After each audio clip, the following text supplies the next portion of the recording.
Press మిత్రులందరికీ కూడా ధన్యవాదాలు తెలియజేస్తా ఉన్నాను. సమయం తీసుకొని ఈ పత్రికా సమావేశానికి వచ్చినందుకు.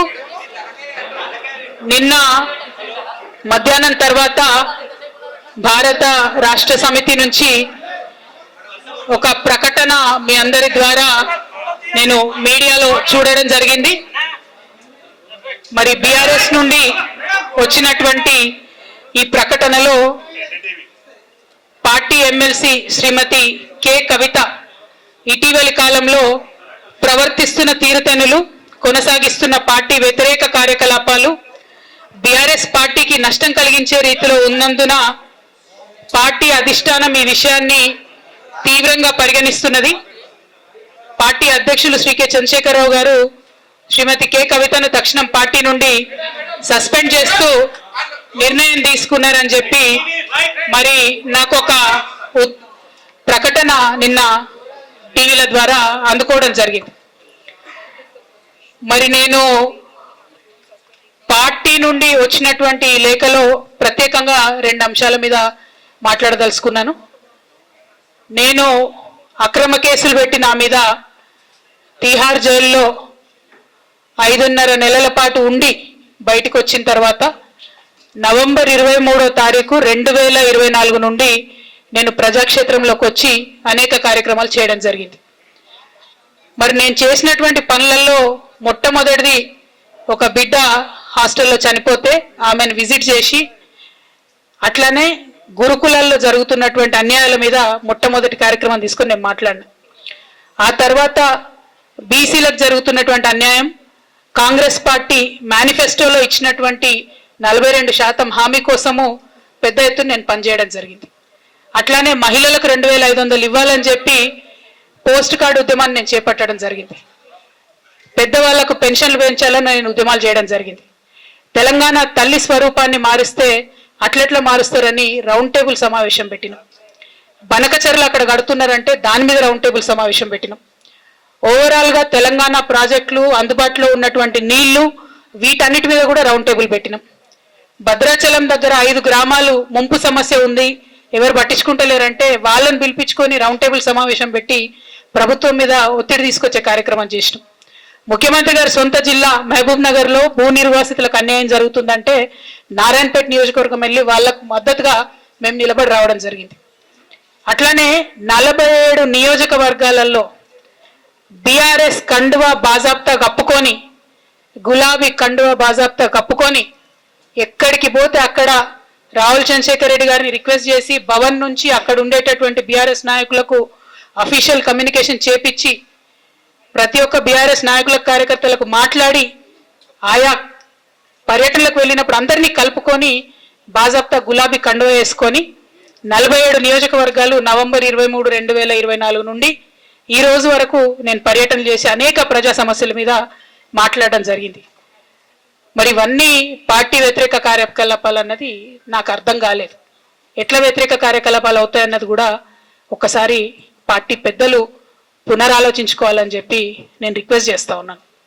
అదేవిధంగా మరి బీసీల కోసం నేను పోరాటం చేస్తుంటే అట్లెట్లా మాట్లాడుతుంది, ఇట్లెట్లా మాట్లాడుతుంది, పార్టీకి వ్యతిరేకంగా మాట్లాడుతుంది. అరే, నేను కాంగ్రెస్ పెద్దల మీద ఒత్తిడి తీసుకొస్తుంటే బీసీలకు 42% అమలు చేయాలంటే ఏది పడితే అది చిల్వల్ పల్వల్గా నా మీద రాపించడం, ప్రచారం చేయడం, చాలా దారుణమైనటువంటి పనులు పార్టీలో ఉన్నటువంటి కొందరు పని కట్టుకొని, కత్తి కట్టుకొని నా మీద చేయడం జరిగింది. అట్లనే నేను ఒక మాట ఏమన్నా, సామాజిక తెలంగాణ సాధన కోసం నేను కట్టుబడి ఉన్నా అన్న. దానిలో తప్పేముంది? అసలు నాకు జన్మనిచ్చినటువంటి నా తండ్రి, ఈ ప్రాణాన్ని భిక్షగా ఇచ్చినటువంటి నా తండ్రి, ఆయన చిటికెన వేలు పట్టుకొని నేను ఓనమాలు నేర్చుకున్న ఉద్యమాలు ఎట్లా చేయాలని, ఆయన చిటికెల వేలు పట్టుకొని ప్రజలంటే ఏంది, ప్రజా సమస్యలు అంటే ఏంది, ఎందుకోసం దాని మీద గలమెత్తాలని చెప్పి నేను నేర్చుకున్నా. ఆ నాయకుడి స్ఫూర్తిగానే నేను సామాజిక తెలంగాణ మాట్లాడినా. భారతదేశం మొత్తంలో ఇన్ని రాష్ట్రాల్లో ముఖ్యమంత్రులు అయితే 75 ఏళ్ళ స్వతంత్ర భారతదేశం, 79 ఏళ్ళు స్వతంత్ర భారతదేశంలో దళితులకి 3 ఎకరాల భూమి ఇస్తా అని చెప్పినటువంటి ఏకైక గొప్ప నాయకుడు కేసీఆర్ గారు. ఆయన దగ్గర నుంచే కదా నేను సామాజిక తెలంగాణ ఎజెండా నేర్చుకున్నది. బీసీలకు ఎవరు వృత్తి పనిదారులు ఉంటే వాళ్ళకి చేయూతనిస్తా అని చెప్పినటువంటి ఏకైక ముఖ్యమంత్రి కేసీఆర్ గారు. చెప్పింది చెప్పినట్టుగా డబ్బులు ఇచ్చిండ్రు కూడా, ప్రతి కులాన్ని కాపాడుకునే ప్రయత్నం చేసిండ్రు. అది కాదా సామాజిక తెలంగాణ? నేను మే 1 నాడు లేబర్ డే రోజు మాట్లాడితే దాన్ని చిలువలు పలువలు చేసి సామాజిక తెలంగాణ పేరుతోని కవిత పార్టీ పెడుతుందని చెప్పి నేను నిన్న చెప్పిన 2 పేర్లు పని కట్టుకొని నా మీద దుష్ప్రచారం చేసిండ్రు. నేనేమైనా తప్పు మాట్లాడినా? బీఆర్ఎస్ పార్టీ వ్యతిరేకమా సామాజిక తెలంగాణ నినాదానికి? బీఆర్ఎస్ పార్టీకి సామాజిక తెలంగాణ అవసరం లేదా? భౌగోళిక తెలంగాణ వస్తే సరిపోతుందా?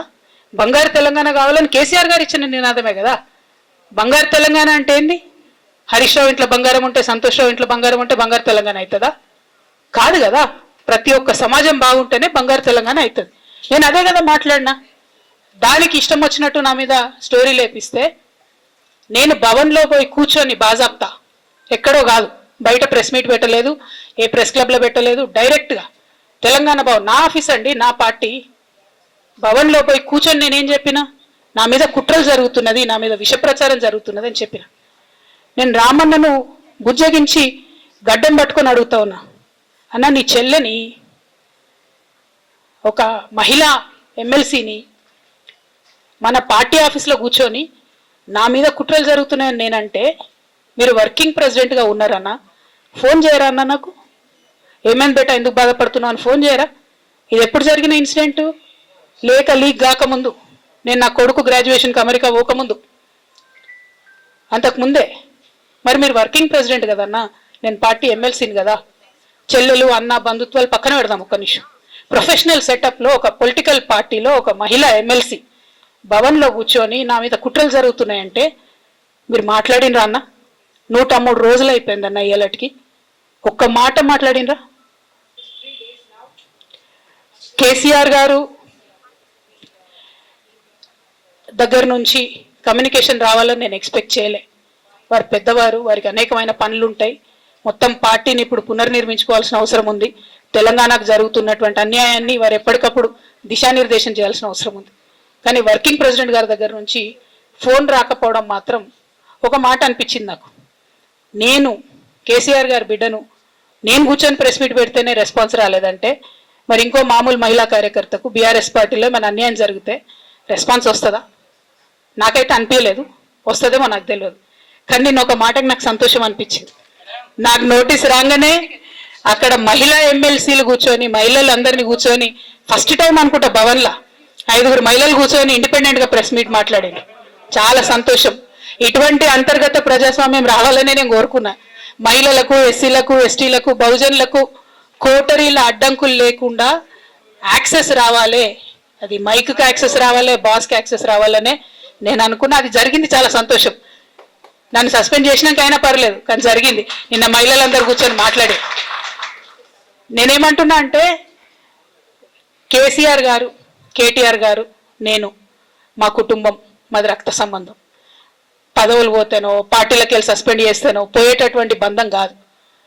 కానీ ఎవరైతే వెస్టెడ్ ఇంట్రెస్ట్ ఉన్న పార్టీలు ఉంటారో, పార్టీలో ఉండి కేవలం డబ్బు సంపాదించుకోవాలనేటటువంటి ఒక ఆలోచనతోని, వ్యక్తిగత లబ్ధి పొందాలనేటటువంటి ఆలోచనతో ఉన్నటువంటి వ్యక్తులు, వాళ్ళకి కావాల్సింది ఏంది? మేము ముగ్గురం కలిసి ఉండొద్దు, మా కుటుంబం బాగుండొద్దు, మా కుటుంబం విచ్ఛిన్నమైతేనే వాళ్ళకి అధికారం వస్తుంది. దాంట్లో భాగంగా ఇవాళ మొదటి స్టెప్ నన్ను బయటేసిరు పార్టీలకు వెళ్ళి. అది ఇక్కడితో ఆగదు. నేను గౌరవనీయులు పెద్దలు దైవ సమానులు కేసీఆర్ గారిని విజ్ఞప్తి చేస్తా ఉన్నా, మీకు ఒక సూచన చేస్తా ఉన్నా. దయచేసి మీ చుట్టూ ఏం జరుగుతున్నదో ఒకసారి చూసుకోండి నాన్న. నన్ను ఇవాళ బయటకు పంపొచ్చు, నేను మీలాగా స్ట్రేట్ ఫార్వర్డ్ ఉంటా, నిజాలు మాట్లాడతా. నేను ఉద్యమం నేపథ్యం నుండి వచ్చిన కాబట్టి నాగ్గా, ఉన్నది లేనట్టుగా, లేనిది ఉన్నట్టుగా, మోసం చేయాలని చెప్పో ఇంకోటి చేయాలని చెప్పో మాట్లాడను. స్ట్రేట్ ఫార్వర్డ్గా ఇష్యూస్ మాట్లాడతా కాబట్టి నన్ను ఇలా బలి చేసిండ్రు, పర్వాలే. కానీ రేపటి నాడు ఇదే ప్రమాదం రామన్నకు కూడా పొంచుంది, రేపటి నాడు ఇదే ప్రమాదం మీకు కూడా పొంచుంది. అల్టిమేట్గా బీఆర్ఎస్ పార్టీని హస్తగతం చేసుకోవడానికి జరుగుతున్నటువంటి కుట్రలో భాగంగానే ఇవాళ నన్ను ఎలిమినేట్ చేయడం జరిగింది. నేను ఇవాళ ఓపెన్గా అడుగుతా ఉన్నాను, హరీష్ రావు గారికి నేను సూటి ప్రశ్న వేస్తున్నా, ఈ రాష్ట్ర ముఖ్యమంత్రి రేవంత్ రెడ్డి గారు కూడా నేను సూటి ప్రశ్న వేస్తున్నా. నా మీద కుట్రలు ఎప్పటి నుండి ప్రారంభమైనాయి?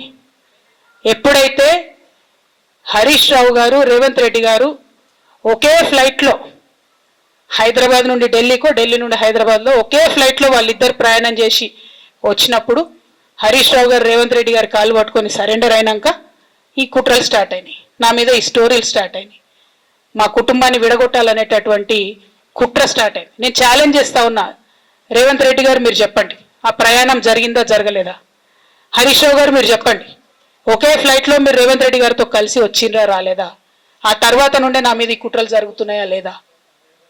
సరెండర్ అయింది మీరు. ప్రతి ఒక్క విషయంలో దాదాపు ఒక 7-8 ఇష్యూస్ ఉన్నాయి, ఇన్సిడెంట్స్ ఉన్నాయండి. అఫీషియల్ పిఆర్ఓ ట్వీట్ చేస్తాడు, Congress party official PRO tweet చేస్తాడు, ముఖ్యమంత్రి గారు పిఆర్ఓ, ఈ పాల వ్యాపారంలో అవినీతి జరిగిందని. తెల్లారి 2-3 పేపర్లలో వస్తుంది, 3వ రోజుకి మాయమైపోతుంది.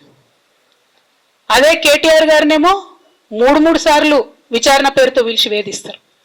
అంటే కేసీఆర్ కుటుంబం నికార్స్గా బరిగీసుకొని కాంగ్రెస్ పార్టీతో రేవంత్ రెడ్డితో కొట్లాడుతున్నాం కాబట్టి మా మీదనేమో కుట్రలు జరుగుతాయి, మా మీదనేమో కేసులు పెడతారు.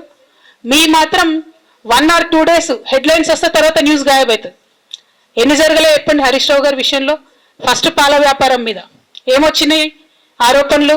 ఆనాడు బీఆర్ఎస్ పార్టీ గవర్నమెంట్లో SC ST BC హాస్టళ్లకు Harish Rao గారి పాల వ్యాపారం నుంచి పాలు సప్లై చేసిరు అనే ఆరోపణలు అయోధ్య రెడ్డి గారు ట్వీట్ చేసిరు. గతం 2 రోజులు పోయింది ఆరోపణ. ఎందుకు? సరెండర్. నెక్స్ట్ ఒక అభియోగం చేసిరు ముఖ్యమంత్రి గారు, రంగనాయక్ సాగర్ దగ్గర ఆయన ఫామ్ హౌస్ ఉంది, అది ప్రభుత్వ భూమి, కబ్జా చేసిండని. 1 day headline, 3rd day news గాయబ్. No case nothing. కేటీఆర్ పరిస్థితి ఏంటి? ఎన్ని కేసులు పెట్టిరు కేటీఆర్ అన్న మీద? ఎన్నిసార్లు పిలిచిండు విచారణకు? ఇవన్నీ పక్కన పెడదాం, నిన్నటి లేటెస్ట్ ఇష్యూ మాట్లాడదాం. కాళేశ్వరం కానీ ఇంకోటి కానీ ఏ ప్రభుత్వంలో అయినా పొలిటికల్ పాలసీ చేసేవాళ్ళు, విధానపరమైన నిర్ణయాలు తీసుకునే వాళ్ళు ముఖ్యమంత్రులు ఉంటారు. కింద ఉన్నటువంటి మంత్రులు దాన్ని ఎగ్జిక్యూట్ చేయాలి. కేసీఆర్ గారు ఒక పాలసీ డెసిషన్ తీసుకున్నారు, నేను కాళేశ్వరం ప్రాజెక్టు కడతా, దానికి ఇన్ని డబ్బులు ఇస్తా అని. ఆనాడు మంత్రి ఎవరు? ఎగ్జిక్యూషన్ చేయాల్సింది ఎవరు? 2014 నుంచి 2018 వరకు తుమ్మిడిహెట్టి దగ్గర నుంచి మేడిగడ్డకు స్థలం మార్చినప్పుడు మంత్రి ఎవరు? ప్రాజెక్టులు డిసైడ్ చేసినప్పుడు మంత్రి ఎవరు? అన్ని మీటింగ్లు, టెక్నికల్ ఇష్యూస్ చూసుకోవాల్సింది ఎవరు? ఇవన్నీ రేవంత్ రెడ్డి గారు మాట్లాడారు. నేను మొత్తం అసెంబ్లీ స్పీచ్ చూడరు మీరు, వీళ్ళ మ్యాచ్ ఫిక్సింగ్ అనేది మీకు తెలిసిపోతుంది. ఏం మాట్లాడరు ఆయన? ఎంతసేపు కేసీఆర్ కాళేశ్వరం కట్టిండు, కేసీఆర్ కుటుంబం 1,00,000 కోట్లు తిన్నది. అరే 2007 నుంచి ఇప్పటివరకు కాళేశ్వరం 1,00,000 కోట్లు కూడా ఖర్చు కాలే. 1,00,000 కోట్లు ఖర్చు కాని ప్రాజెక్టులో 40 లక్షల ఎకరాలకు నీళ్ళీయంగా కూడా 1,00,000 కోట్ల అవినీతి అయింది అంటారు రేవంత్ రెడ్డి గారు. దాన్ని మళ్ళీ ఓన్లీ కేసీఆర్ గారి గురించి చెప్తారు, హరీష్ రావు గారి గురించి మాట్లాడరు. ఎందుకంటే ఇంటర్నల్ అండర్స్టాండింగ్ ఉంది వీళ్ళిద్దరికి. నేను రామన్నని ఒకటే రిక్వెస్ట్ చేస్తున్నా, అన్న ఇవాళ మీతో బాగున్నట్టు వాళ్ళు నటించవచ్చు, హరీష్ అన్న కావచ్చు, సంతన్న కావచ్చు, కానీ వాళ్ళు మన మంచి కోరుకునే వాళ్ళు కాదు, వాళ్ళు తెలంగాణ ప్రజల మంచి కోరుకునే వాళ్ళు కాదు, వాళ్ళు కేసీఆర్ గారి మంచి కోరుకునే వాళ్ళు కాదు.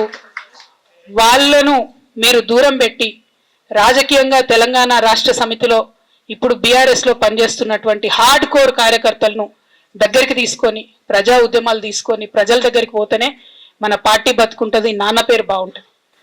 ఇవాళ నాన్నకు సిబిఐ అనేటటువంటిది వచ్చిందంటే అది కేవలం హరీష్ రావు గారు, సంతోష్ రావు గారి అవినీతి వల్లనే వచ్చిందని మళ్ళొకసారి నేను ఘంటాపదంగా చెప్తున్నాను. ఇంకా గమ్మత్ ఏంటంటే ఇదే హరీష్ రావు గారు వాళ్ళ ఫాలోవర్స్ అంతా నిన్నటి నుంచి చెప్తున్నారు, హరీష్ అన్న చాలా కష్టపడ్డాడు, డే 1 నుంచి ఉన్నాడు అని. డే 1 నుంచి లేడండి. చాలా మంది రిపోర్టర్లకు తెలుసు, సీనియర్ రిపోర్టర్లకు డే 1 నుంచి లేడు. పెద్దసారు టీడీపీ నుంచి బయటకు వస్తుంటే, మామయ్య మనకెందుకు, డిప్యూటీ సీఎం మనం ఎందుకు రాజీనామా చేయాలి, ఈ ఉద్యమం ఏమవుతుందో, ఈ పార్టీ ఏమవుతుందో మనకు రిస్క్ ఎందుకని ఆనాడు ఈనాడు పేపర్లు వచ్చింది. 1,50,00,000 రూపాయలు తీసుకొని వ్యాపారం చేసుకుందామని హరీష్ రావు గారు ఎక్కడికో పోయిందని కూడా వచ్చింది. కటింగ్ కోసం దొరికినప్పుడు ఎప్పుడో ట్వీట్ చేస్తుందని. నేను బీఆర్ఎస్ పార్టీ ఆనాడు టీఆర్ఎస్ పార్టీ పెట్టినాక 9-10 నెలల తర్వాత వచ్చి హరీష్ రావు గారు డే 1 నుంచి లేరు. నమ్మకం లేకుండా ఆయన పార్టీ నిలబడుతుందో ఉంటుందో పోతుందో అని. ఓకే అయిపోయింది, రాగానే సారు పెద్ద హృదయం కాబట్టి క్షమించిర్రు, దగ్గర తీసుకున్నారు, ఎమ్మెల్యే కాకముందే మంత్రి ఇచ్చిర్రు, అన్ని రకాలుగా ఆదరించిర్రు, అన్ని చేసిండ్రు. ఎప్పుడైతే పార్టీకి ఒక్క క్షణం చెడ్డ పేరు వచ్చిందో ఎక్కడ పోయిండండి ఈయన? సక్కబోయి వైఎస్ రాజశేఖర రెడ్డిని కలవలే? మీ అందరికి గుర్తులేదు ఆ ఫోటో? సీనియర్ నాయకులందరికీ బాగా మాట్లాడతారు, అన్ని దగ్గర ఉన్నా, నేనే ఉన్నా, నేను ఎక్కడ లేను. నిన్న పాపం చాలా మంది ఈ కొత్త సోషల్ మీడియా పిల్లలు ఉన్నట్టు వాళ్ళకి హిస్టరీ తెలియదు అనుకుంటా, అందుకే చెప్తున్నా. ఇవాళ అదేవిధంగా నేను పెద్ద ట్రబుల్ షూటర్ అంటాడు. ట్రబుల్ షూటర్ కాదు, ఈజ్ ఎ బబుల్ షూటర్. ఆయన ఏంటంటే ట్రబుల్ ఆయనే క్రియేట్ చేస్తాడు, చేసి నేనే సాల్వ్ చేసినట్టు నటిస్తాడు. నేను లేటెస్ట్ ఎగ్జాంపుల్ చెప్తా పట్టురు. నేను మొన్న దాసోజు శ్రవణ్ అన్న ఎలక్షన్ ఎమ్మెల్సీ ఎన్నికలలో బీఆర్ఎస్ పార్టీ డిసైడెడ్ ఒకటే క్యాండిడేట్ని పెడదామని. కానీ హరీష్ రావు గారు ఇంటర్నల్గా బీజేపీ వాళ్ళతో మాట్లాడుకొని ఏం చెప్తారంటే, మీ దగ్గర నుంచి ఒక క్యాండిడేట్ని ఇవ్వండి, నేను మామయ్యని కన్విన్స్ చేసి రెండో క్యాండిడేట్కి పెట్టిస్తా అంటే he wants to create a trouble. ఈ క్రైసిస్లో ఆల్రెడీ మన పార్టీలోకి వెళ్ళి 10 మంది ఎమ్మెల్యేలు వెళ్ళిపోయినాక, 38 మందిలో 10 మంది పోయినాక నువ్వు ఇంకో సెకండ్ క్యాండిడేట్ని పెడితే ఎంత కన్ఫ్యూజన్ అవుతుంది? ఎవరెవరు ఎటెట్ ఓట్లు వేస్తారు? అంటే హార్స్ ట్రేడింగ్కి ఈయన ట్రబుల్ షూటర్ గారు ట్రబుల్ని ఓపెన్ చేస్తారు అన్నట్టు. నాకెందుకో లక్కీగా ఒక బీజేపీ ఎమ్మెల్యే గారు ఫోన్ చేసి, అక్క మరి పెద్దసారి పర్మిషన్ ఉందా హరీష్ అని ఇట్లా అంటున్నారంటే, నేను డైరెక్ట్గా పెద్దసారికే ఫోన్ చేసి నాన్న మరి ఇట్లా అంటున్నారు, మనం సెకండ్ క్యాండిడేట్కి పర్మిషన్ ఇస్తారంటే, nothing doing, only Shravan will get elected. ఎవరు చెప్పారు మీకు అన్నారు. అంటే నేను ఆ విషయం వెంటనే అటువైపు కన్వే చేసిన, లేదండి మాకు అట్లాంటి ఆలోచన లేదు. ఎందుకు ఈ రీసెంట్ ఎగ్జాంపుల్ చెప్తున్నా ఇవాళ అంటే, హరీష్ రావు గారు ట్రబుల్ క్రియేట్ చేసి ట్రబుల్ని మాఫీ చేసినట్టుగా ప్రయత్నం చేస్తారు. బీఆర్ఎస్ కార్యకర్తలందరికీ నేను నా తమ్ముళ్ళకి రిక్వెస్ట్ చేసి చెప్తున్నా, మా చెల్లెలకు రిక్వెస్ట్ చేసి చెప్తున్నా, మీకు పెద్ద స్థాయిలో జరిగే అన్ని విషయాలు తెలియకుండా అందరూ మన వెల్ విషర్స్ అనుకుంటారు. అది మీ తప్పు కాదు. ఎందుకంటే కేసీఆర్ సార్ అంత ఓపెన్ మైండ్తో ఓపెన్ హార్ట్తో ఉంటారు కాబట్టి బీఆర్ఎస్లో ఉన్న అందరూ అట్లే ఉంటారు అనుకుంటారు. కానీ చాలా మందికి చాలా హిడెన్ ఎజెండాస్ ఉన్నాయి. ఓ పక్క కాంగ్రెస్తో కలిసి ఉన్నారు, ఇంకో పక్క బీజేపీతో మాట్లాడుతున్నారు, ఎటు ఎవరితోనో అవసరమైతే అటు మాట్లాడుతున్నారు.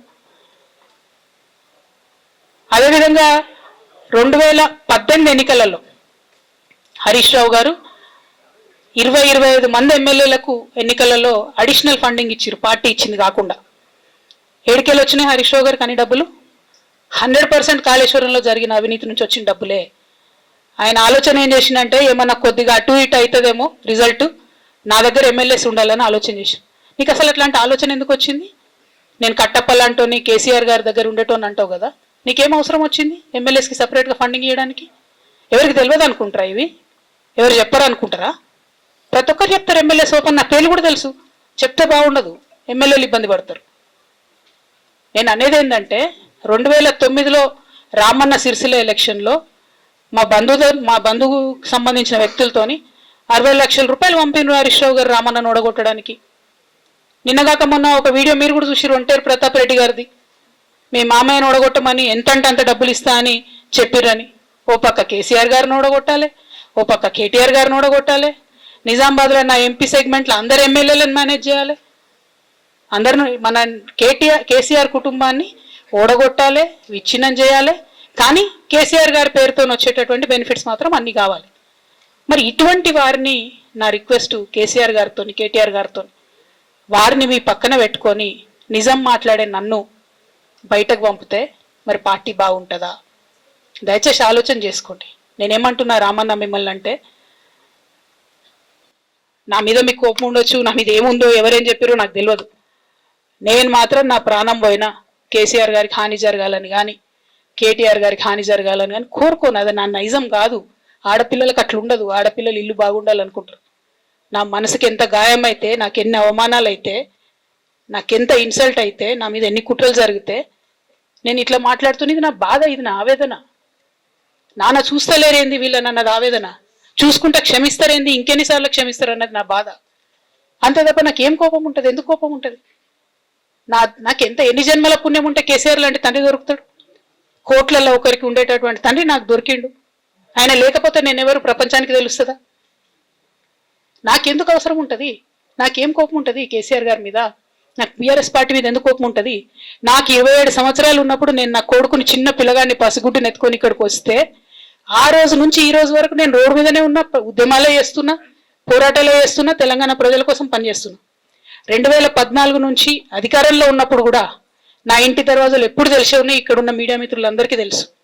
అధికారంలో ఉన్నా లేకున్నా నేను గిట్లనే ఉన్నా. అధికారంలో ఉన్నప్పుడు నన్ను ఏమి సాగనీయకుండా నన్ను ప్రతిపక్ష ఎమ్మెల్యేని చూసినట్టు, ప్రతిపక్ష ఎంపీని చూసినట్టు చూసినా నేను ఇట్లనే ఉన్నా, ఓపెన్ మైండ్తోనే ఉన్నా. నేను కోరేది ఒకటే, కేసీఆర్ గారి ఆరోగ్యాన్ని కాపాడండి రామన్న, పార్టీని కాపాడండి, పార్టీలో ఉన్న కార్యకర్తల్ని కాపాడండి, అందరు బాగుండేలాగా ప్రజా సమస్యలు తీసుకోండి. నాకు అంతకుమించి కావాల్సింది ఏం లేదు. కానీ మొన్న అసెంబ్లీలో అర్ధరాత్రి దాకా పెట్టి రేవంత్ రెడ్డి గారు కేసీఆర్ గారిని తిడుతుంటే దయ్యాలు వేదాలు వాళ్ళు ఇస్తున్నట్టు అనిపించింది నాకైతే. దానికి ఈయన హీరోలాగా ఎదుర్కొన్నాడు, ఈయన 6 అడుగుల బుల్లెట్ అని పార్టీ అంతా ట్వీట్ చేస్తే, మరి 6 అడుగుల బుల్లెట్ ఎవరికి గాయం చేస్తుంది? ఎండ్ ఆఫ్ ద డే ఇవాళ అయితే నన్ను గాయపరిచింది, రేపు రామన్నను గాయపరుస్తారో కేసీఆర్ని గాయపరుస్తారో. జాగ్రత్తగా ఉండండి రామన్న, నేను చెప్పేది ఏం లేదు, జాగ్రత్తగా ఉండండి, కేర్ఫుల్గా ఉండండి. ఎట్ ద సేమ్ టైం ఈ హరీష్ రావు గారి కారణంగా గమ్మత్ ఏముంటుందంటే, ఒకసారి హంపీకి పోతారు వీళ్ళందరూ, మీ అందరికీ తెలుసు ఆ స్టోరీ. హంపీకి పోయి పాటలు పాడుకుంటారు, మొత్తము చాలా మంది కలిసి కేసీఆర్ గారిని చాలా అవమానకరంగా మాట్లాడతారు, ఒక పార్టీని వెన్నుపోటు కొడదామని డిజైన్ చేస్తారు. ఇదంతా వీరికి తెలుసు, హరీష్ రావు గారికి తెలుసు. నేను ఆ రోజు సాక్ష్యం ఉన్న హరీష్ అన్న వచ్చి లిటరల్లీ రామన్న చేతులు పట్టుకొని, అరే మామయ్యకి ఎప్పుడా సింకర్ సేల్, నేను మామయ్యతోనే ఉంటా అని చెప్పి అక్కడ మాట్లాడుకున్న వాళ్ళందరూ పెద్దసారి దగ్గర అవుట్ చేసిండి. ఆ తర్వాత పర్యవసానంలో ఈటల రాజేంద్ర అన్న బయటికి వెళ్ళడం. ఈ మహానుభావుడు వల్ల జగ్గారెడ్డి దగ్గర నుంచి మొదలు పెడితే, చెరుకు శ్రీనివాసరెడ్డి ముత్యంరెడ్డి అన్న కొడుకు దగ్గర నుంచి మొదలు పెడితే, రఘునందన్ రావు గారు, మైనంపల్లి గారు, విజయశాంతి గారు, విజయరామారావు గారు, ఆయన పాత పెద్ద ఆయన ఉండే ఈటల రాజేందర్ గారు, వీళ్ళందరూ పార్టీలోకి వెళ్ళి పోయినరు కదా, పోలేదా? ఇవన్నీ హరీషన్న చేసినాయి కదా. ఆనాడు దుబ్బాక ఉప ఎన్నిక ఎందుకు ఓడిపోయినాం? దుబ్బాక ప్రజలకు ఇప్పటికి కూడా గుర్తుంటుంది. వాళ్ళందరూ ఒకటే మాట చెప్తారు, ఈయన సిద్దిపేటకు తప్ప రూపాయి రానియాడు దుబ్బాకకు, ఈయన వచ్చి ప్రచారం చేసిండు కాబట్టి మేము ఓటు వేయలేని ఓపెన్గా చెప్తారు ఆనాడు ఎన్నికలలో. దానికి ఏం రాపించుకుంటాడు ఈయన పేపర్లల్లో? ఒంటరి పోరాటం చేసి ఓడిన హరీష్ రావు. అసలు ఓడిపోయిందే మీ వల్ల కదా. మీరు మీడియా మేనేజ్మెంట్లో సూపర్, అలా డౌట్ ఏం లేదు. రామన్న యూట్యూబ్ మేనేజ్ చేసి నేను మెయిన్ స్ట్రీమ్ మీడియా మేనేజ్ చేస్తాడు, అంతే, అంతకుమించి వేరే ఏం లేదు. నేను రామన్నని రిక్వెస్ట్ చేస్తున్నాను, అన్న మీరు కూడా ఆ స్కిల్ నేర్చుకోండి అన్న. అట్లనే ఈటల రాజేందర్ గారు ఉప ఎన్నిక దగ్గరుండి హరీష్ అన్న గెలిపిలేదా అండి ఈటల రాజేందర్ని? ఆనాడు పిసిసి అధ్యక్షుడిగా ఉండి రేవంత్ రెడ్డి గారు ఏమంటారు, కాంగ్రెస్ పార్టీ ఓడిపోతుంది ఇడని చెప్తారు, ఆయన ముందే డిక్లేర్ చేసిండు, ముందే చేతులు ఎత్తేసిండు. హరీష్ అన్నాడు పోయి కూర్చొని మరి ఈటల రాజేందర్ అన్నని గెలిపించొచ్చిండు. ఈ బంధం రేవంత్ రెడ్డి గారిది హరీష్ రావు గారిది అప్పటి నుంచి కొనసాగుతుంది, కొత్త బంధం ఏం కాదు ఇది. నేను కేసీఆర్ గారిని పెద్దల్ని రిక్వెస్ట్ చేసేది ఒకటే, ఈయన చేస్తున్న నక్క జిత్తుల్ని దయచేసి గమనించండి. ఇలా నేను బయట పోతా కావచ్చు, నాదేముంది, ఉద్యమంలోకి వెళ్ళి వచ్చినా మళ్ళీ ఉద్యమంలోకే పోతా, నాకు భయం ఏముంటుంది, నాకు ఎన్నడూ పదవుల మీద ఆశ లేదు. పార్టీ నుంచి వచ్చిన ఎమ్మెల్సీకి స్పీకర్ ఫార్మాట్లో చైర్మన్ గారికి నేను పంపుతా ఉన్నాను రాజీనామా పత్రాన్ని. అట్లనే బీఆర్ఎస్ పార్టీ ప్రాథమిక సభ్యత్వానికి కూడా గౌరవ పెద్దలు కేసీఆర్ గారికి రాజీనామాను పంపుతా ఉన్నాను. దీన్ని మన రావుల చంద్రశేఖర్ రెడ్డి గారికి తెలంగాణ భవన్కి వారికి నేను పంపుతా ఉన్నాను. ఎందుకు ఇవి ఇప్పుడే చూపించిన అంటే, పదవుల మీద నాకు ఎప్పుడు ఆశ లేదు. మేము ఉద్యమంలోకి వచ్చింది ఎందుకంటే మా నాన్న ఒక్కరు ఇంత ఒంటరి పోరాటం చేస్తున్నారు, ఎంత వీలైతే అంత ఆయనకు మద్దతు ఇవ్వాలని వచ్చినాం. ఆనాడు మేము ఉద్యమంలోకి వచ్చినప్పుడు పార్టీ అధికారంలోకి వచ్చే ఆస్కారమే లేకుండే, తెలంగాణ వస్తుందో రాదే అనే అనుమానాలు అంతటా ఉండే. మేము ఉద్యమంలో కొట్లాటలో లాఠీ దెబ్బలు తినడం కోసం, జైల్లోకి పోవడం కోసం ఆనాడు వచ్చినాం ఉద్యమంలోకి. అధికారంలోకి వస్తామనుకొని రాలే. రామన్న అయినా నేనైనా కేవలం నాన్న కోసమే వచ్చినాం ఉద్యమంలోకి. అందుకే మా కుటుంబం మీద కుట్ర. ఈ కుట్రను గమనించమనే నేను మా కుటుంబాన్ని కోరుతా ఉన్నా. ఇక పెద్ద సార్కు నీడలాగా సంతోష్ రావు గారు ఉంటారు. ఇక సంతోష్ రావు గారి గురించి 2 నిమిషాలు చెప్తా, అంత పెద్ద సీనున్న మనిషి కాదు కానీ చెప్పాలి. ఎందుకంటే కూరల ఉప్పెట్లుంటుందో ఈయన అట్లా అన్నట్టు, ప్రతి దాంట్లో చెడగొట్టడానికి కొంచెం ఉండాలి కదా, అట్లాంటి వాడు. కాబట్టి చెప్పక తప్పదు ఈయన గురించి. చెప్పులో రాయి చెవులో జోరిగా అంటాం కదా, అట్లాంటి టైపు. కాబట్టి ఖచ్చితంగా చెప్పాలి. విషయం ఏంటంటే, ఈయన ధనదాహం ఎట్లాంటిదంటే సంతోష్ రావు గారిది, రామన్న కాన్స్టిట్యున్సీ, కేటీఆర్ అన్న కాన్స్టిట్యున్సీ నేరెళ్లలో ఇసుకలారి గుద్ది ఒక దళిత బిడ్డ చనిపోతాడు. సరే, దాని మీద పాపం అక్కడ ఆ రోజు అందరు యాజిటేషన్ చేస్తే, ఈయన సంతన్న అడ్వాంటేజ్ ఏంది, ఈడ కూర్చుంటాడు కదా సార్ దగ్గర, సీఎంఓలకి వెళ్ళి ఫోన్ చేసి అక్కడున్న పోలీసు వాళ్ళందరినీ ఒత్తిడి పెట్టి 7 దళిత బిడ్డల్ని కొట్టినరండి. 3-4 సార్లు 3rd డిగ్రీ వేస్తే ఇలా 7 కుటుంబాలు కూడా వాళ్ళు ఎందుకు కూడా ఏ పని చేసుకోలేనటువంటి పరిస్థితులలో ఆ దళిత బిడ్డలు ఉన్నారు. అది మొత్తం రాజకీయంగా బ్లేమ్ అంతా రామన్న మీదకి వచ్చింది. ధనదాహమేమో సంతన్నది, నేరం చేసిందేమో సంతన్న, ఈడికెళ్ళి ఫోన్లు చేసి ఒత్తిడి చేసి కొట్టిపించిందేమో సంతన్న, చెడ్డ పేరేమో రామన్నకు వస్తుంది. ఈ ఎగ్జాంపుల్ చెప్పడం కోసమే నేను ఈయన గురించి చెప్తున్నా, వేరే ఏం లేదు. ఇక సరే, టానిక్ వీనిక్ ఈ వీటిలో వచ్చిన కేసులు ఏమవుతాయి? రేవంత్ రెడ్డి గారు ఆర్భాటంగా ఒక అనౌన్స్మెంట్ చేస్తారు. నేను ఇంతకుముందు చెప్పిన కదా మ్యాచ్ ఫిక్సింగ్ ఎట్లుంటుందంటే 1 డే న్యూస్ అవుతుంది, టానిక్లా ఈయన మీద కేసు పెట్టిరని, 3వ రోజు పోలీసు వాళ్ళు ఎఫ్ఐఆర్ కొట్టేసారు. అది మీరు ఇంకా కనుక్కోండి. కాల్ చేసేసారు, కేసు మూసేసారు. ఏం అండర్స్టాండింగ్ ఉంది, ఎందుకు మూసేసారు? At the same time Haritha Haram, తెలంగాణకు హరితహారం అని పెద్దలు కేసీఆర్ గారు పెద్ద కళతోని 230 కోట్లు అక్కడ గోబీ డెజర్ట్ల వాళ్ళు చెట్లు పెట్టి చైనాను కాపాడుకున్నారు. మనం అదే స్థాయిలో తెలంగాణను బాగు చేసుకోవాలని పెద్దసారి హరితహారం అని పెడితే ఈయన దానికి నకిలీ ప్రోగ్రామ్ గ్రీన్ ఇండియా ఛాలెంజ్ అని పెడతాడు. తెల్లారులేస్తే సినిమా వాళ్ళని తీసుకురావాలి, రోజు ఒక ఫోటో వేసుకోవాలి. దాని వెనుక ఉన్న కుట్ర ఏంటంటే జీవో అమెండ్మెంట్ అవుతుంది సంతోష్ గారి గురించి. ఆ ఫారెస్ట్లను 10% ఇన్కమ్ ఎవరన్నా ఇస్తే అమ్యూజ్మెంట్ పార్క్లకు ఇస్తారన్నట్టు. అది దానికోసం జీవో అమెండ్ అవుతుంది. దానికి ప్రభాస్ గారిని, చిరంజీవి గారిని, అనేక మంది సినిమా స్టార్లను మోసం చేసి వాళ్ళని తీసుకుపోయి వాళ్ళతో ఫోటోలకు పోజులు ఇప్పించి ఫారెస్ట్లను కొట్టేయాలని ప్లాన్ అయినది. ఇక ఈయనకి 2-3 మనుషులు ఉంటారు సంతనకి. ఓ ఆయన పోచంపల్లి శ్రీనివాస్ రెడ్డి అని ఎమ్మెల్యే. ఇది నాకు విషయం ఎవరు చెప్పారు అంటే మన పల్లరాజేశ్వర రెడ్డి అన్ననే చెప్పిండు. మీకు ఏమైనా డౌట్లు ఉంటే ఆయన అడగొచ్చు. ఈ పోచంపల్లి శ్రీనివాస్ రెడ్డి అనేట ఆయన వరికోల్ అనే ఊరు, సామాన్య కుటుంబం, మధ్యతరగతి కుటుంబం. ఇవాళ అక్కడ ఆయన శ్రీమంతుడు అని పిలుస్తారు పోచంపల్లి శ్రీనివాస్ రెడ్డి గారిని. ఇక్కడ నాకు పల్లరాజేశ్వర రెడ్డి గారు చెప్పిన సమాచారం ప్రకారం మోకిల్లాలో mega Srinivas Reddy, mega company ఉంది కదా, ఈ కాళేశ్వరంలో అవినీతి చేసిన mega company plus Pochampalli Srinivas Reddy గారు కలిసి 750 కోట్ల విల్లా ప్రాజెక్ట్ చేస్తున్నారు మోకిల్లాల.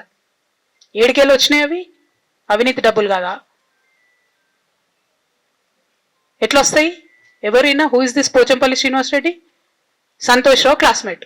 అది తప్ప ఆయనకున్న అర్హత ఏం లేదు. ఆయనకి ఎమ్మెల్సీ వస్తుంది, కాంట్రాక్ట్లు వస్తాయి, ఇంకేందో వస్తాయి. అట్లనే నవీన్ రావు అని ఇంకొక ఎమ్మెల్సీ ఉంటాడు. ఆయన డైరెక్ట్గా మా ముఖం పట్టుకొని అందరి ముంగట అంటాడు, నాకు ఎమ్మెల్సీ ఇచ్చింది కేసీఆర్ గారైనా, నాకు దేవుడు సంతోషం అంటాడు ఆయన. నిన్న మొన్న వాళ్ళ ఫాదర్ని పట్టుకున్నారు పేకాటల. ఏమైంది కేసు? ఆల్రెడీ నవీన్ రావు గారు పోయి మన ముఖ్యమంత్రి గారు కాళ్ళు పట్టుకున్నట్టుగా తెలిసింది.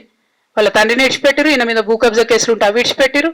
అంటే ఓ పక్క సంతోష్ రావు గ్యాంగు, ఇంకో పక్క హరీష్ రావు గ్యాంగు 100కు 100% రేవంత్ రెడ్డి గారితో, ఇక్కడ ఉన్న కాంగ్రెస్ ప్రభుత్వంతో, అవసరమైన సందర్భంలో పైన బీజేపీతోని వాళ్ళు కోఆర్డినేషన్లో ఉండి బీఆర్ఎస్ పార్టీకి జలగల్లాగా పట్టి పీడుస్తున్నారు. నిరంతరం బీఆర్ఎస్ పార్టీకి నష్టం చేస్తున్నారు. ఎంత దారుణానికి ఒడిగట్టిరంటే ఆఖరికి నా ఓటమితో ప్రారంభమైంది అది. నిజామాబాద్లో నా ఓటమిలో కుట్రలు చేశారు. ఆనాడే మనం రివ్యూ చేసుకుంటే బాగుండలేదు. కానీ ఇప్పుడు అది ఎక్కడికి వచ్చింది? కామారెడ్డిలో పెద్దసారి ఓడిపోయేదాకా వచ్చింది పరిస్థితి. 3వసారి ప్రభుత్వం పోయేదాకా వచ్చింది పరిస్థితి. ఒక్కొక్క ఎలక్ట్ అయిన ఎమ్మెల్యేని, ఓడిపోయిన ఎమ్మెల్యేలు, పత్రికా మిత్రులు మీరు మాట్లాడండి. సంతోష్ రావు గారు బాధితులు నాకు మామూలుగా ఫోన్ చేస్తలేరు. అచ్చా, ఈ కంపెనీ పేరు బ్లూఫిన్ అట, మోకిలా. పల్లరాజేశ్వర రెడ్డి అని అప్పుడు పంపిన మెసేజ్ చూస్తున్న పాతది. Bluefin company Mokila. అయితే నేనేమంటున్నా అంటే ఇంత స్పష్టమైనటువంటి నేను ఇస్తున్నా. రేవంత్ రెడ్డి గారిని నేను ఛాలెంజ్ చేస్తున్నా. మరి ఎందుకు మీకు మీ ఏసీబీ వాళ్ళకు వీళ్ళ ఇండ్లు అడ్రస్లు దొరుకుతలేవా? ఏం అండర్స్టాండింగ్ ఎందుకు లేదు మీకు? లేకపోతే మీరు చర్యలు ఎందుకు తీసుకుంటలేరని నేను సూటిగా రేవంత్ రెడ్డి గారిని ప్రశ్నిస్తున్నా. ఇక తర్వాత వారు ఏం చేస్తారన్నది నాకు సంబంధం లేదు. ఇక నేను మాత్రం పర్టికులర్గా మళ్ళీ ఒకసారి నా బీఆర్ఎస్ పార్టీ కుటుంబ సభ్యులందరికీ, మా సొంత కుటుంబ సభ్యులకు కూడా రిక్వెస్ట్ చేస్తున్నది ఏంటంటే, నాకు 27 సంవత్సరాలు ఉన్నప్పుడు నేను రాజకీయాల్లోకి వచ్చిన, తెలంగాణ ఉద్యమం కోసం వచ్చిన. ఇవాళ నాకు 47 సంవత్సరాలు. అంటే నా 20 సంవత్సరాల జీవితం అంతా కూడా నేను బీఆర్ఎస్ పార్టీ కోసం, కేసీఆర్ గారి కోసం, తెలంగాణ జాగృతి కోసం, తెలంగాణ ప్రజల కోసం, తెలంగాణ ఆడబిడ్డల కోసం నేను గడిపిన. సడన్గా ఇయ్యాల నీకేం సంబంధం బీఆర్ఎస్తో అని, నువ్వెవరు అని చెప్పి సస్పెన్షన్ ఒకసారికి పంపిస్తే చాలా బాధాకరంగా ఉంది. పర్వాలేదు, అయినా నాకు ప్రజలు ఉన్నారు, నేను వాళ్ళ దగ్గర పోతా, వాళ్ళతో పాటు ఉంటా. కానీ బీఆర్ఎస్ పార్టీలో ఉన్న నాయకులకు, కార్యకర్తలకు రిక్వెస్ట్ చేస్తాను, సోషల్ మీడియాలో వచ్చే పిచ్చి పిచ్చి పట్టుకొని ప్రజాప్రతినిధులు ప్రెస్ మీట్ పెట్టిరు నిన్న భవన్లో. నేను నిన్న మొన్నటి రోజు వాళ్ళ మీద ప్రెస్ మీట్ పెట్టినప్పుడు ఏమన్నా, కేసీఆర్ గారికి నష్టం చేసిన పార్టీ ఉంటెంత పోతెంత అన్న. సోషల్ మీడియాలో ఉన్న బీఆర్ఎస్ పార్టీ కొంతమంది దుర్మార్గులు ఉన్నారు, సోషల్ మీడియా వెంగు చూసేటోళ్ళు. వాళ్ళ ముంగట విషయం కట్ చేసిరు. ఏది కేసీఆర్ గారికి నష్టం చేసిన విషయం కట్ చేసి బీఆర్ఎస్ పార్టీ ఉంటెంత పోతెంత నేను అన్నా అని చెప్పి ప్రచారం చేస్తున్నారు. నాదే పార్టీ బీఆర్ఎస్ పార్టీ. 20 ఏళ్ళు నేను కష్టపడ్డా. నేను తెలంగాణ జాగృతి పెట్టి ఇండిపెండెంట్గా పనిచేసినప్పుడు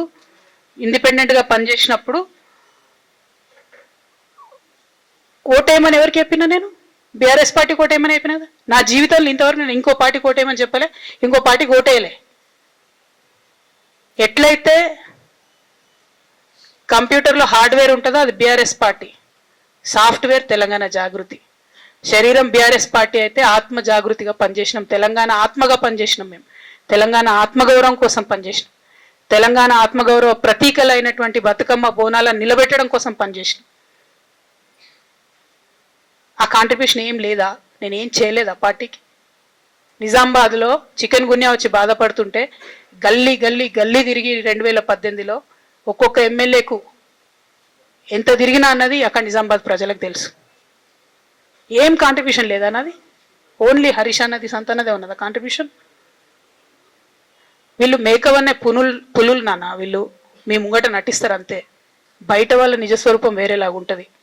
యాజ్ అ డాటర్గా రిక్వెస్ట్ చేస్తున్నా, ఒకసారి ఆలోచన చేయండి వాళ్ళ గురించి. నాకేమవుతుంది, నన్ను పార్టీలోకి వెళ్ళి సస్పెండ్ చేసి నో ప్రాబ్లం, కానీ వాళ్ళని పార్టీలో ఉంచుకుంటే పార్టీ ఎట్లుంటుంది అన్నది మీరు ఆలోచన చేసుకోండి. ఇక అల్టిమేట్గా నేను చెప్పదలుచుకున్నది ఒకటే,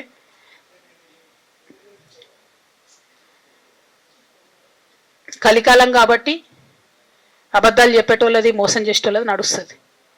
టెంపరీగా వాళ్ళది నడుస్తున్నది, వాళ్ళది నడిచింది, విజయం సాధించారు కాబట్టి ఇవాళ సస్పెన్షన్ నాకు వచ్చింది. బట్ నేను ఇదివరకు చెప్పినా మళ్ళీ చెప్తున్నా, నేను కర్మ సిద్ధాంతాన్ని నమ్ముతా. ఖచ్చితంగా ఇంతకు ఇంత దేవుడు వాళ్ళకు అనుభవింపజేస్తాడు, అందులో ఏం ఆలోచించాల్సినటువంటి అవసరం లేదు. तेलंगाना की बेटी होने के नाते पूरे देश की जनता के साथ मैं ये बात कहना चाहती हूँ, पिछले 20 सालों के मेरे जिंदगी में मैंने हर दम हर वक्त बीआरएस पार्टी के उन्नति के लिए, तेलंगाना जनता के उन्नति के लिए, तेलंगाना के रैयतों के, तेलंगाना के महिलाओं के, तेलंगाना के युवाओं के उन्नति के लिए मैंने काम किया है. और इस पूरे 20 साल के जिंदगी में मैंने अपने लिए कभी कुछ नहीं मांगा है, लेकिन तेलंगाना की जनता ने, बीआरएस पार्टी ने मुझे बहुत प्यार दिया है. मेरे पिताजी ने मुझे सांसद बना के दिल्ली भेजा है, मुझे एमएलसी का मौका भी पार्टी ने दिया है, जिसके लिए मैं पार्टी का, मेरे पिताजी का, बीआरएस पार्टी का, पूरे परिवार का, तेलंगाना के आवाम का भी बहुत ही ज्यादा मैं आभारी हूं. लेकिन जो भी मुझे रिस्पॉन्सिबिलिटी दिया गया था मैंने पूरे शिद्दत के साथ काम किया है. कभी भी मैंने तेलंगाना के लोगों के खिलाफ काम नहीं किया है. लेकिन आज चंद लोग बीआरएस पार्टी में, हमारे आसपास पिताजी के इर्द गिर्द थोड़े लोग, जिनके जो वेस्टेड इंटरेस्ट है, जिनको अपनी ही फायदा की जो सोच है, ऐसे लोग बीआरएस पार्टी में उनका लीड रोल हो गया है. और उनके वजह से उन्होंने मेरे पिताजी के ऊपर, मैं ऐसा मानती हूं, दबाव बना के मुझे पार्टी से निकालने का काम किया है. लेकिन अल्टीमेटली मैं ये मान के चलती हूं कि मैं तेलंगाना की बेटी हूं. मैं जब तेलंगाना में आके तेलंगाना के आंदोलन में शामिल हो गई, मैं रास्ते पे चली, मैंने लाठी खाई, मैं जेल भी गई. हर तरीके का जो भी कोशिश हो सकता है तेलंगाना के अलग रियासत हासिल करने के लिए, मैं वो तमाम कोशिशों में शामिल थी. मैं तो आंदोलन से आई हूं, इन्होंने अभी मुझे पार्टी से, सियासत से निकालने का काम किया है, तो मैं फिर आंदोलन में चली जाऊंगी. लेकिन मैं बीआरएस पार्टी से, हमारे पिताजी से यही रिक्वेस्ट करना चाहती हूं कि आपके इर्द गिर्द जो लोग जमा हुए हैं, उनकी नीयत के बारे में आप सोचिए. क्या वो पार्टी के लिए काम आएंगे? आप इसके ऊपर गौर कीजिए. हमारे परिवार को तोड़ने का काम उन्होंने आज किया है, बीआरएस पार्टी के परिवार को तोड़ने का काम आज उन्होंने किया है. और ये किसके फायदे के लिए उन्होंने किया है? तेलंगाना के आवाम के फायदा के लिए उन्होंने नहीं किया है, उनके खुद के फायदा के लिए किया है. तो मैं मेरे पिताजी से, बीआरएस पार्टी से यही रिक्वेस्ट करना चाहूंगी कि ऐसे लोगों को पहचानिए, उनकी असली रूप आप पहचानिए, और उनके ऊपर जो भी एक्शन हो सकता है वो लीजिए. और मैं तेलंगाना चीफ मिनिस्टर रेवंत रेड्डी जी से भी डिमांड करती हूं कि आपने जो बीआरएस के परिवार को तोड़ने का आज काम किया है, हमारे बीआरएस में जो धोखेबाज लोग हैं उनसे मिलके आपने जो बीआरएस के परिवार को तोड़ने का कोशिश किया है, तेलंगाना की आवाम आपको इसका जवाब जरूर देगी. बीआरएस పార్టీలో సస్పెన్షన్లో ఖచ్చితంగా కేసీఆర్ గారి మీద ఒత్తిడి తీసుకొచ్చే ఈ సస్పెన్షన్ చేశారని నేను నమ్ముతా ఉన్నాను. ఒక్కొక్కసారి ఏమవుతుందంటే చిన్న చిన్న వ్యక్తులది బాగా నడుస్తుంది. పరిస్థితులు సందర్భాన్ని బట్టి పెద్ద పెద్ద వ్యక్తులు కూడా కొన్ని కఠినమైన నిర్ణయాలు తీసుకోవాల్సి వస్తుంది. కేసీఆర్ గారు ఈ నిర్ణయం ఎందుకు తీసుకున్నారో అని అడిగేంత పెద్దదాన్ని కానీ అంత రాజకీయ అనుభవం కానీ నాకు లేదు. సో వారు తీసుకున్నటువంటి నిర్ణయాన్ని నేను శిరసావహిస్తాను. వారు ఎందుకు తీసుకున్నారో ఈ నిర్ణయం నాకు తెలియదు. కానీ నాకు ఒక సమస్య ఉంది, నేను రాసినటువంటి లెటర్ లీక్ అయిందని చెప్పి 100 రోజులైంది. ఆ సమస్య జరిగి 100 రోజులైంది. ఆ 100 రోజుల కన్నా ముందు కూడా నా మీద వివక్ష కొనసాగిందని ఇవాళ నేను మీకు ఎగ్జాంపుల్స్తో సహా చెప్పే ప్రయత్నం చేశాను. ఆ 100 రోజుల నుంచి జరుగుతున్నటువంటి పరిణామాలను కూడా మీ అందరి ముందు పెట్టిన. ఈ 100 రోజులలో పార్టీ ఎప్పుడు కూడా నన్ను ఎక్స్ప్లెనేషన్ అడగలేదు. నిన్న నన్ను సస్పెండ్ చేసే ముందు కూడా నన్ను ఎక్స్ప్లెనేషన్ అడగలేదు. ఇంకా చెప్పిన కదా, విచిత్రమైన విషాదం ఏంటంటే సడన్గా డిసిప్లినరీ కమిటీ పుట్టుకొచ్చింది. సడన్గా ఈయన రవీంద్రరావు అంటే దానిలో సంతకం చేసిండు. ఆయననే సార్ని తిట్టిండు మళ్ళీ మొన్న ఎలక్షన్ ఓడిపోయినప్పుడు. సో ఈ అన్నీ చూసి నాకేమనిపిస్తుంది అంటే చాలా ఒత్తిడిలో చాలా ప్రెషర్ పెట్టి సార్తో చేపించారని నేను అనుకుంటున్నాను. నేనేమంటున్నా అంటే కేసీఆర్ గారి రాజకీయ పరిజ్ఞానాన్ని క్వశ్చన్ చేసేంత స్థాయి నాకు లేదు, అంత అవగాహన కూడా నాకు లేదు.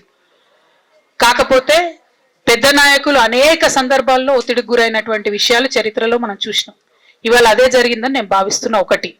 2, నేను ఈ లేఖ అనేటటువంటిది రిలీజ్ అయిన తర్వాత ఎప్పుడు కేసీఆర్ గారికి కొంచెం ఇబ్బంది జరిగినా, అది కాళేశ్వరం కమిషన్కి వారి పిలుపుకొచ్చినా, 2 సార్లు వారు యశోద హాస్పిటల్కి వచ్చినా, నా చిన్న కొడుకు అమెరికాకు తీసుకెళ్లే సందర్భమైనా నేనే వారి దగ్గర పోయినా. నాకేం బేషం ఉంటుంది, ఆయన మా నాన్న కదా. నేను పోయిన తర్వాత ఈ దుష్ట చతుష్టయం ఏదైతే ఉన్నదో, ఈ 2 గ్యాంగులు ఏవైతే ఉన్నాయో అక్కడ జరగనిది జరిగినట్టుగా మీడియాలలో విచిత్రమైన వార్తలు రాపించారు. ఎంత ఘోరం అంటే నేను నా కొడుకుని తీసుకపోతే నన్ను గన్మెన్లు రాలేదట. జరుగుతుంది అని ఎక్కడన్నట్ల. ఇటువంటి అన్ని మెయిన్ స్ట్రీమ్ పత్రికలు రాస్తాయి. మరి విచిత్రం నాకు అర్థం కాదు. మెయిన్ స్ట్రీమ్ పత్రికలు అనేటటువంటి ఇట్లాంటి వార్తలు మరి ఆడ ఎవరు లేని కూడా లేరు. ఎవరు చెప్పిరు, ఎందుకు రాపిచ్చిరు? సో నేనేమంటున్నా అంటే నేను ఎప్పుడు నాన్న దగ్గరికి వెళ్ళడానికి చూసినా కూడా మా మధ్య స్పర్ధ పెంచడానికి అనేకమైన వార్తలు రాపించి అనేకమైన కుట్రలు ఈ గత 103 రోజులుగా కొనసాగుతూనే ఉన్నాయి నా మీద. కానీ అంతకుముందు కూడా జరిగినాయి అనేదే నేను చెప్తున్నా. అందులో భాగంగానే రాఖీ రోజు కూడా ఒక 24 గంటల ముందే నేను అన్నకు కూడా మెసేజ్ పంపిన. అన్న రేపు రాఖీ ఉంది, నేను వచ్చి కడతాను, మీడియా లేకుండా వచ్చి కడతాననే మెసేజ్ పంపిన. బట్ అన్న బిజీగా ఉండే ఎక్కడికో వెళ్ళిండ్రు, నేను అర్థం చేసుకున్నాను. అందుకే వెళ్ళి రాఖీ కట్టలేకపోయినాను. సో నేను నా వైపు నుంచి ఎక్కడ కూడా కమ్యూనికేషన్ చేయడానికి ప్రయత్నంలో లోపం జరగలేదు. అటువైపు నుండి కమ్యూనికేషన్ రాలేదు. నేను చెప్పాలనుకున్నవి, నేను ఎత్తుకున్న ప్రజా సమస్యలు ఈ 103 రోజులలో మీ ముందున్నాయి, అవి చేస్తూనే ఉన్నా. ఇక భవిష్యత్తుకు సంబంధించినటువంటి విషయం నేనేం ఆలోచించలేదు. ఎందుకోసం అంటే నిన్న నోటీస్ రావడం అనేటటువంటిది డెఫినెట్గా నేను కొంచెం బాగా బాధపడ్డా. నాకెందుకు నోటీస్ వస్తుంది, మరి నా లేఖ లీక్ అయింది, లీక్ చేసింది ఎవరు అంటే చేసినటువంటి వ్యక్తుల మీద ఎందుకు విచారణ జరగలేదు అనేటటువంటిది ఖచ్చితంగా పార్టీ అంతర్గతంగా ఆలోచన చేసుకోవాలి. అంటే నన్ను ఏం మాట్లాడకుండా నన్ను డైరెక్ట్గా ఉరిదీస్తారు. నేను ఎవరి మీద అయితే కంప్లైంట్ చేసినో కనీసం వాళ్ళను అడిగినరా, అడగలేదా, చర్యలు తీసుకున్నారా, తీసుకోలేదా, ఏమి చెప్పకపోతే, ఆ మాత్రం అంతర్గత ప్రజాస్వామ్యం లేకపోతే బయట ప్రజలకు మనం ఏం చెప్తాం అన్నది నా ప్రశ్న. ఇప్పుడు ఈ నేను మాట్లాడే ప్రెస్ మీట్ చూస్తున్నటువంటి రాజకీయ నాయకులకు కావచ్చు, బీఆర్ఎస్ పార్టీకి సంబంధం లేని వ్యక్తులకు కావచ్చు, వాళ్ళకి ఇది ఒక ఎంటర్టైన్మెంట్, ఇది ఒక వార్త. కానీ నాకు నా లైఫ్, మా బీఆర్ఎస్ పార్టీ కార్యకర్తలకు వాళ్ళ లైఫ్. సో నేను చాలా తీవ్రమైనటువంటి బాధలో గంభీరంగా ఉండి మాట్లాడేటటువంటి ప్రయత్నం చేస్తున్నా. నేనేమంటున్నా అంటే కుటుంబంలో జరిగినటువంటి అనేక అంశాలను నేను చెప్పను కూడా. ఎందుకంటే అది ప్రజలకు అనవసరం. అది నేను ఆ బాధను పంచుకుంటే మీరు తట్టుకోలేరు కూడా. నేను చాలా గట్టిదాన్ని, మొండిదాన్ని, దయ్యాన్ని కాబట్టి తట్టుకొని నిలబడ్డా. కానీ నా ప్లేస్లో వేరే వాళ్ళు ఉంటే తట్టుకోలేరు. సో కుటుంబంలో ఇంటర్నల్ విషయాలు నేను మాట్లాడతలేను. ఓన్లీ పొలిటికల్ ఇష్యూసే నేను మాట్లాడుతున్నా. పొలిటికల్గా నన్ను సైడ్ లైన్ చేసి, నన్ను సస్పెండ్ చేసి పార్టీకి అనుక్షణం నష్టం చేస్తున్న ఆ 2 వ్యక్తులను, వారి గుంపును, వారి ముఠాను పార్టీ ఎట్లా మోస్తుంది అనేటటువంటిది నా ప్రశ్న. సరే, నిన్న మొన్న గుంపుకు సంబంధించిన వ్యక్తులు అన్ని చోట్ల నా ఫ్లెక్సీలు చింపేసి నాకు దిష్టబొమ్మలు, శవయాత్రలు ఎందెందో వేసిరట. ఈ ఉత్సాహం కేసీఆర్ గారి మీద సిబిఐ ఎంక్వైరీ చేస్తా అని రేవంత్ రెడ్డి గారు అన్నప్పుడు ఎక్కడ చచ్చిపోయింది ఆ ఉత్సాహం నేను అడుగుతా ఉన్నా. ఎందుకు చేయలే రేవంత్ రెడ్డి గారి దానాలు, దిష్టిబొమ్మలు ఎందుకు చేయలే? ఏం అండర్స్టాండింగ్ ఉంది మీకు? నా ప్రశ్న సింపుల్. నన్ను వ్యక్తిగతంగా ఏదో చేస్తారన్నది కాదు. నాకు నష్టం జరిగేదే లేదు. ఎందుకంటే ప్రజలు చూస్తున్నారు, ప్రజలు గమనిస్తున్నారు. తెలంగాణ ఆడబిడ్డలు తమ ఇంటి ఆడబిడ్డలుగా ఆదరించారు నన్ను. నేనేమంటున్నా బ్రదర్, కుట్రలో ఎవరి ప్రమేయం ఉందన్నది నాకు తెలియదు. నన్ను సస్పెండ్ చేసిండ్రు. బీఆర్ఎస్ పార్టీకి, తెలంగాణ ఉద్యమానికి, తెలంగాణ ప్రజలకు 20 సంవత్సరాలు నా జీవితంలో కష్టపడ్డా కాబట్టి ఒక అప్పీల్ చేస్తున్నా నేను ప్రెసిడెంట్ కేసీఆర్ గారికి, వర్కింగ్ ప్రెసిడెంట్ కేటీఆర్ గారికి. మన కుటుంబాన్ని విచ్ఛిన్నం చేసి పార్టీని హస్తగతం చేసుకోవాలనే కుట్ర జరుగుతుంది. దాన్ని తిప్పికొట్టండి. అవినీతి తిమంగళాలని బీఆర్ఎస్ పార్టీలకు వెళ్ళి తీసి బయట పడేయండి. అల్టిమేట్ గా ప్రజలకు సేవ చేసే దాంట్లో మనం ముందుకెళ్లాలనేది నా ఆలోచన.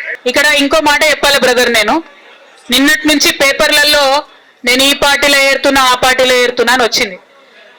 నేను ఏ పార్టీలో కూడా చేరను. నాకు ఏ పార్టీతో అవసరం లేదు.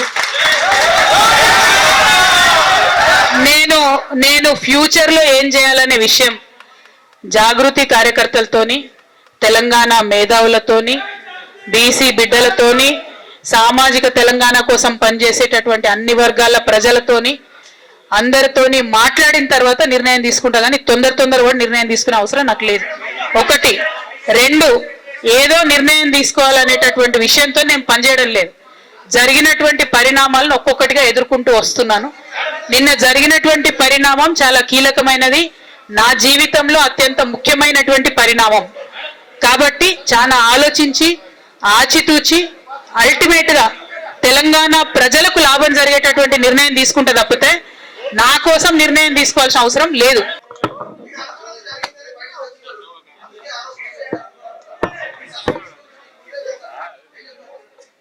నాకెట్లా తెలుస్తుంది సస్పెన్షన్ గురించి?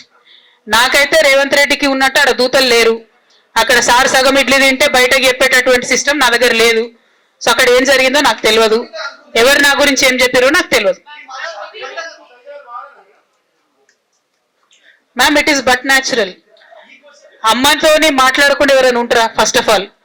సెకండ్ ఆఫ్ ఆల్, ఈ మొత్తం పరిణామంలో కూడా మా మదర్కి దూరంగా ఉండాల్సి రావడమే బాధాకరం.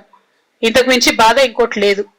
పొలిటికల్ పొజిషన్స్ వస్తాయి పోతాయి, ఇవి వేస్ట్. ఇవి అమ్మలేని లోటు ఎవరు కూడా తీర్చలేరు. ఆ ఒక్క బాధ తప్ప ఇంకేం లేదు. ఇది మాత్రం నా ఇంటిగ్రిటీ నిరూపించుకోవడం కోసం నేను రాజీనామాలు చేస్తున్నా. నాకు పార్టీ వల్లనే ఎమ్మెల్సీ వచ్చింది, దానికి రాజీనామా చేస్తున్నా.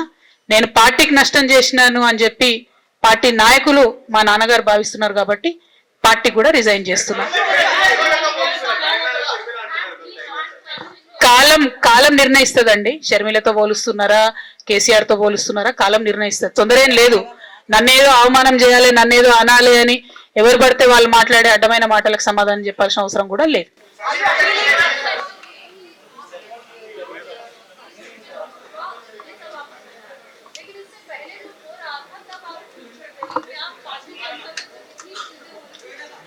మేడం, అంతకుముందు జరిగినటువంటి ప్రతి ఒక్క విషయం కూడా నేను ఇంటర్నల్ గా చెప్తూనే వస్తున్నా. ये हमारे जो लेटर लीक होने से पहले भी जो पार्टी में मेरे खिलाफ एक्टिविटी चल रहे थे, जैसे पार्टी का हमारा चैनल है टी न्यूज चैनल, बहुत महीनों से मेरा नहीं दिखाते मैडम टी न्यूज में, क्योंकि वो संतोष राव चलाते. मेरा न्यूज नहीं आता टी न्यूज में. अभी नमस्ते तेलंगाना में बंद करे, वो अलग बात है. बहुत रिसेंटली उनका बहुत देर के बाद बंद करे. टी न्यूज में कब का बंद कर दिया. ये सारे चीजें भी मैं बताई पार्टी में, लेकिन जब तक मेरा लेटर पब्लिक नहीं हुआ तब तक मैंने पब्लिकली अपने कभी भी दिक्कत मैंने किसी को नहीं बताया. जब लेटर उन्होंने खुद पब्लिक किया तो मुझे मजबूर होकर आज बात करना पड़ रहा है. నువ్వు భలే జ్యోతిషం చెప్తావు బ్రదర్. 1, 2 బతుకమ్మ ఖచ్చితంగా సెలబ్రేట్ చేయాలనుకున్నా. యాజ్ ఆన్ టుడే మాత్రం విపరీతమైన బాధ అవుతుంది. ఏం చేయబోదైతే లేదు. 2 రోజులు అయితే బ్రేక్ తీసుకుంటా. ఆ తర్వాత ఆలోచించుకొని నా కార్యాచరణ ప్రకటిస్తాను.